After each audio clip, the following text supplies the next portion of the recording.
Jehova Mungu tunakuabudu, tunakuabudu.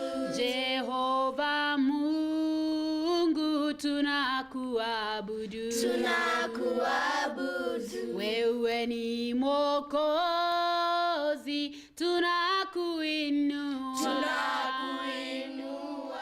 The environment is a very happy place. The kids are constantly just running around and playing and laughing, and I know especially from a lot of the past that these kids come from, it's just, you would never know just the way that they play and have fun, and it's just such a joy to be around. For someone who's thinking of getting involved in any way, I would say do it. It's such a rewarding experience. It's so fulfilling, and their lives are completely transformed. They just are so filled with joy and love. They have huge dreams. Tons of the kids that I would talk to, they want to be, doctors and pilots and the president, just they have these huge dreams and aspirations, and that can truly be fulfilled. When Ian came to us, his physical condition was really bad. He was very much malnourished. His legs were so thin, his tummy too big. He was not fed well, and we took him to the hospital. The doctor who was doing the examination of our new children said that thank God that this boy has come to you, because if he had remained another few days, he would not have lived. Ian today is a very happy boy. He's a very stable boy now in a home that is in Open Arms Village. He's a very charming boy, very energetic. We see him displaying that in the playground. Open Arms has done a very good thing in the life of Ian. My name is Ian Kibet. I live in Tumeni family. I like my father and mother, and I like my friends. I want to go into the university. I want to be a soldier and a jet pilot.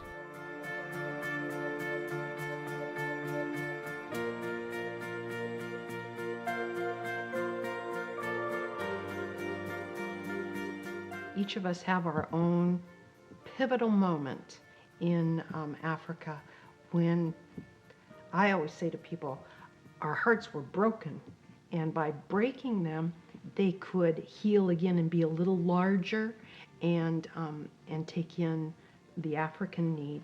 Mine was a night when the team went out for dinner, and we had a little food left over, and so we decided to, it always makes me cry, we decided to take the little bit of extra food and give it to the street children. They were sniffing their glue because they're trying to deaden their hunger and their fear of being out on the streets. There was a little boy, couldn't have been more than 5, holding on to the back of the truck. He was so hungry, and I thought, we gotta do something. We visited a slum where a lady had become familiar with Open Arms and was a kind of a little mini orphanage of her own. She had about 15 to 20 children in her shack, and we got to hold some of the little babies. And one little baby that I held, whose name was Moses, hugged me so hard and so passionately that it almost acted like he wanted me to take him with me. And I felt if I could have taken him with me, I would have. And Moses has always been in my heart. When Rhoda came to the village, she was 11 years old, and she came in with her sister called Naomi, who was then 7 years old. Rhoda came to the village when she was really emotional, bitter in her heart, and because of what she had gone through back home. Rhoda's mom used to abuse them. She used to leave them in the house and go drinking, disappear for a couple of days. And then this one day, she burnt their arms with iron, hot iron. So the police took Rhoda and Naomi to the rescue center, and now they're living as a family in one of our children's home, Amani. At the village now, Rhoda is very happy. She likes taking care of the small kids in the house. And you will easily notice Rhoda when you come to the village, because she will be having this big smile on her face, and she's just a cute girl, and we love her so much. My name is Rhoda. I live in Amani home. When I finish my high school, I like to go to university and study social studies. I like playing football and volleyball. I like reading storybooks. When I grow up, I like to be a children officer because I was rescued with a children officer, and I like also to rescue other children for those who are in need.